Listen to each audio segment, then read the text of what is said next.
यौन शोषण मामले में फंसे हैं स्वामी अविमुक्तेश्वरानंद। अग्रिम जमानत के लिए हाई कोर्ट पहुंच गए हैं। उन्होंने याचिका डाल दी है, लेकिन इसी बीच अब पीड़ित नाबालिग बच्चों के बयान दर्ज किए गए हैं। विवेचना अधिकारी ने पीड़ितों से कई सवाल पूछे, जिससे शंकराचार्य की मुश्किलें बढ़ सकती हैं।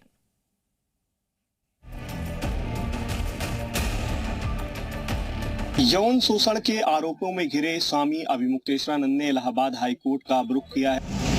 यौन शोषण केस में बढ़ी अविमुक्तेश्वरानंद की मुश्किलें।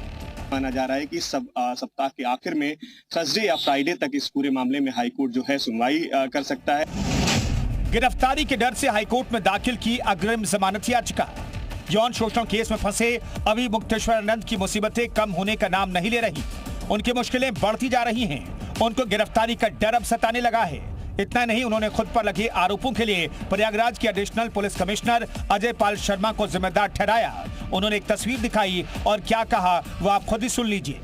अधिकारी और अपराधी दोनों का जो गठजोड़ है, इससे बहुत कुछ साबित होता है। वही हो रहा है। इस तस्वीर के जरिए क्या कहना चाह रहे हैं? हम ये कहना चाह रहे हैं कि पब्लिक हमसे कह रही है, ये फोटो आदि दिखा भेज करके, कि इनसे आप क्या न्याय की उम्मीद करते हैं।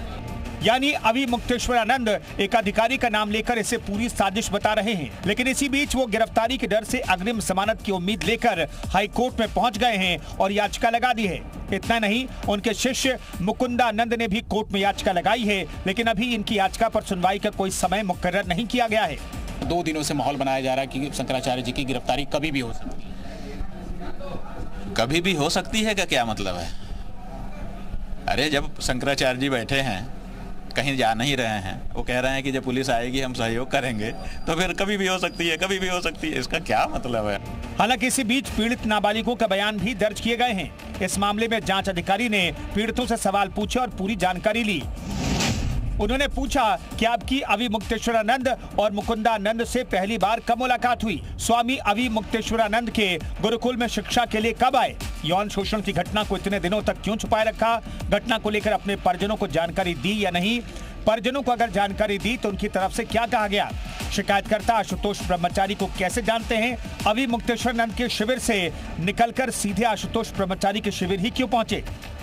ये तो वो सवाल हैं जो जांच अधिकारी ने पीड़ित बच्चों से पूछे, लेकिन अब आशुतोष ब्रह्मचारी का बयान भी जल्द ही दर्ज किए जाएंगे।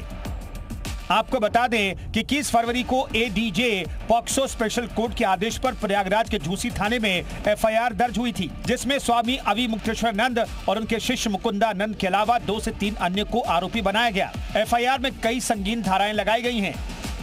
मामले की संवेदनशीलता को देखते हुए पुलिस सतर्कता से हर पहलू की जांच कर रही है। फिलहाल आरोपों की सत्यता अदालत और जांच के निष्कर्षों पर निर्भर करेगी। प्रयागराज से मोहम्मद गुफरान और वाराणसी से जयपाल, जी मीडिया।